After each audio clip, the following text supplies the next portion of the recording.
नमस्कार, SBT news में आपका स्वागत है। पेश 28 फरवरी बुधवार शाम 7:15 राजस्थान की बड़ी खबरें। केंद्रीय गृह मंत्री अमित शाह ने बुधवार को कहा कि देश को नशा मुक्त बनाना सरकार की प्रतिबद्धता है। शाह ने नारकोटिक्स कंट्रोल ब्यूरो द्वारा एक संयुक्त अभियान में 3000 किलो मादक पदार्थ जब्त किए जाने पर सोशल मीडिया पर एक पोस्ट में कहा। उन्होंने प्रधानमंत्री मोदी जी के नशा मुक्त भारत के सपने को आगे बढ़ाते हुए हमारी एजेंसियों ने आज देश में विदेशों से लाई गई मादक पदार्थों की सबसे बड़ी जब्ती करने में बड़ी सफलता हासिल की है। एनसीबी, नौसेना और गुजरात पुलिस के संयुक्त अभियान में 3132 किलोग्राम ड्रग्स की बड़ी खेप जब्त की गई है। उन्होंने कहा कि ये ऐतिहासिक सफलता देश को नशा मुक्त बनाने के लिए सरकार की अटूट प्रतिबद्धता का प्रमाण है। उन्होंने इस सफलता के लिए एनसीबी, नौसेना और गुजरात पुलिस को बधाई भी दी। राजस्थान की राजनीति में राजस्थान क्रिकेट एसोसिएशन एक बार फिर से चर्चा में आ गया है। एसोसिएशन के चेयरमैन वैभव गहलोत इस्तीफा दे चुके हैं। ऐसे में अब अगले 21 दिनों में राज्य सरकार और खेल विभाग आरसीए के संबंध में कुछ महत्वपूर्ण कदम उठाने वाले हैं। खेल विभाग के स्तर पर आरसीए के बीते 3 वर्षों के कामकाज की जांच भी जल्द ही करवाई जाएगी। इस विषय में राज्य सरकार के स्तर पर तैयारियां की जा रही है। मुख्यमंत्री भजनलाल शर्मा, खेल मंत्री राज्यवर्धन सिंह राठौड़ और मुख्य सचिव सुधांशु पंत के स्तर पर आरसीए के बारे में खास कार्य योजना तैयार की जा रही है।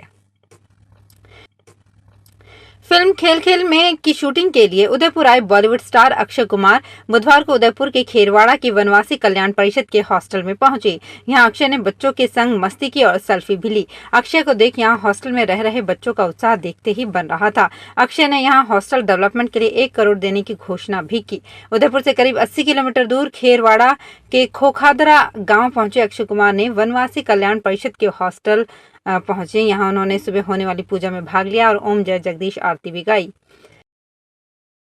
सुप्रीम कोर्ट ने मंगलवार को निजी अस्पतालों द्वारा मनमानी रकम वसूलने पर नाराजगी जताई। अदालत ने 14 साल पुराने क्लिनिकल एस्टेब्लिशमेंट नियमों को लागू करने में केंद्र की असमर्थता पर कड़ी आपत्ति जताई। नियमों के तहत राज्यों से परामर्श के बाद महानगरों, शहरों और कस्बों में बीमारियों के इलाज और इलाज के लिए मानक दरों की अधिसूचना जारी करना अनिवार्य है।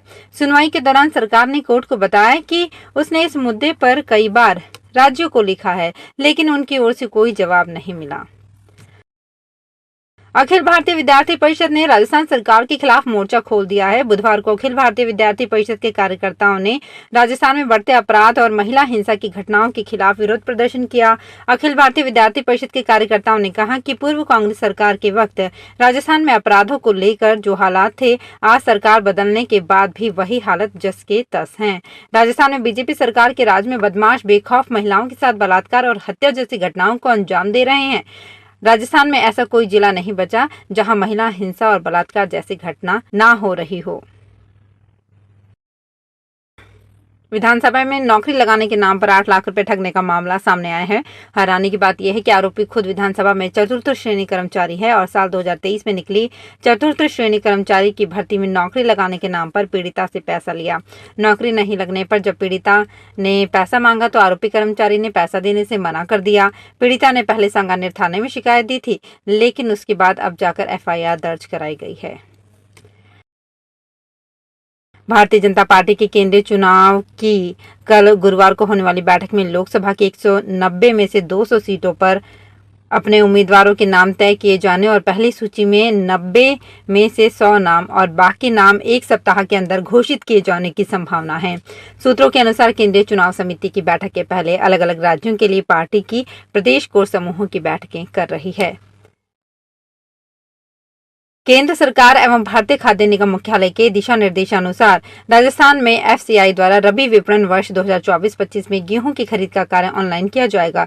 निगम के प्रबंधक किशन गोपाल ने बताया कि 20 जनवरी से पंजीकरण की प्रक्रिया शुरू हो चुकी है और गेहूं की खरीद 10 मार्च से शुरू होगी। इस वर्ष गेहूं की खरीद हेतु केंद्र सरकार द्वारा घोषित न्यूनतम समर्थन मूल्य 2275 रुपए प्रति क्विंटल के अतिरिक्त राजस्थान सरकार के द्वारा 125 रुपए प्रति क्विंटल बोनस निर्धारित किया गया है, जिसे मिलाकर किसानों को कुल 2400 रुपए प्रति क्विंटल की राशि मिलेगी। राजस्थान चिकित्सा एवं स्वास्थ्य विभाग ने फार्मासिस्ट भर्ती 2023 के अंतर्गत 1517 पदों पर भर्ती की प्रक्रिया तेज कर दी है। औषधि नियंत्रक अजय फाटक ने बताया कि दूसरे राज्यों के विश्वविद्यालय से डिग्री लेने वाले करीब 843 अभ्यर्थियों के दस्तावेजों की जांच के लिए 20 टीमों का गठन किया गया है। दस्तावेज का सत्यापन समय पर हुआ तो योग्य अभ्यर्थियों को लोकसभा चुनाव की आचार संहिता लगने से पहले नियुक्ति दी जा सकती है। दौसा जिला कलेक्ट्रेट परिसर में बनी ईवीएम वेयर हाउस में लोकसभा चुनाव के लिए ईवीएम की प्रथम स्तरीय जांच का कार्य 27 जनवरी से किया जा रहा है। इस दौरान अनुपस्थित रहने वाले को सूचीवार नोटिस किए गए हैं। उप जिला निर्वाचन अधिकारी एवं अतिरिक्त जिला कलेक्टर नरेश बुनकर ने बताया कि अनुपस्थित रहने वाले कर्मचारियों को कारण बताओ नोटिस जारी किया गया है। इनमें शिक्षा विभाग के हिमांशु वर्मा, राजेश कुमार, मीना प्रयोगशाला सहायक, पंकज अग्रवाल अध्यापक और हर सहाय गुर्जर व संतोष शर्मा सहायक कर्मचारी को अनुपस्थित रहने के कारण अनुशासनात्मक कार्यवाही करने के नोटिस जारी किए गए हैं। जयपुर का सिटी पैलेस में स्थित पैलेस एटेलियर स्टोर अब नए अंदाज में नजर आएगा। अब तक इसमें महाराजा सवाई मानसिंह द्वितीय संग्रहालय में प्रदर्शित कलाकृतियों से जुड़े हस्त निर्मित उत्पादों को शोकेस किया जा रहा था, लेकिन अब से इसमें ऐसे उत्पाद भी नजर आएंगे जो बदलाव की नई तस्वीर बयां करेंगे। जयपुर पूर्व राज परिवार के सदस्य गौरवी कुमारी और फ्रेंच डिजाइनर क्लेयर डेरू पिछले कुछ महीनों से इस स्टोर के उद्देश्य से लेकर इसके परिसर को नया रूप देने पर काम कर रहे थे। स्टोर को एक स्टैंड अलोन स्थान पर नए सिरे से डिजाइन किया गया है, जिसमें संग्रहालय और जयपुर की रॉयल फैमिली से संबंधित प्रोडक्ट्स के अतिरिक्त स्टोर में अपैरल, ज्वेलरी, लिटरेचर और डिजाइन में कुछ सबसे दिलचस्प ब्रांड होंगे। ये नया स्टोर 1 मार्च को खुलने वाला है। अलवर के नारायणपुर उपखंड अधिकारी लक्ष्मी नारायण बुनकर ने सरकारी स्कूलों का औचक निरीक्षण किया। निरीक्षण के दौरान कर्मचारी अनुपस्थित मिले। राज्य सरकार ने 1 से 14 साल के बच्चों को निःशुल्क शिक्षा सहित अन्य योजनाएं चलाकर शिक्षा को बढ़ावा दे रही है। किसान महापंचायत की ओर से टोंक जिले में बीसलपुर के विस्थापित परिवारों को आवास आवंटन की मांग को लेकर उपखंड अधिकारी को ज्ञापन दिया गया। आगामी 11 मार्च को किसान महापंचायत की ओर से मांगों को लेकर ट्रैक्टरों से मुख्यमंत्री आवास का घेराव किया जाएगा। प्रभारी भरतराज ने बताया कि पिछले 40 वर्षों से बीसलपुर ग्राम के विस्थापित आवास से वंचित हैं। अगर प्रशासन ने आधा अधूरा कार्य किया तो 11 मार्च को किसान महापंचायत मुख्यमंत्री आवास का घेराव ट्रैक्टरों के साथ करेगी।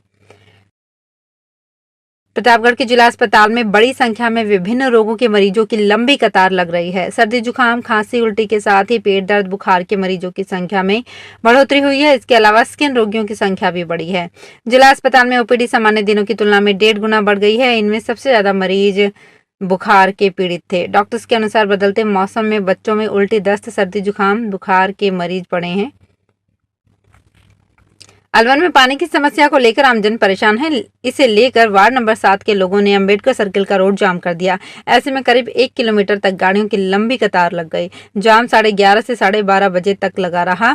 इसके बाद समझाइश के लिए पुलिस को आना पड़ा। कोतवाली थाना पुलिस ने लोगों को समझाकर वापस भेजा और मामला शांत करवाया।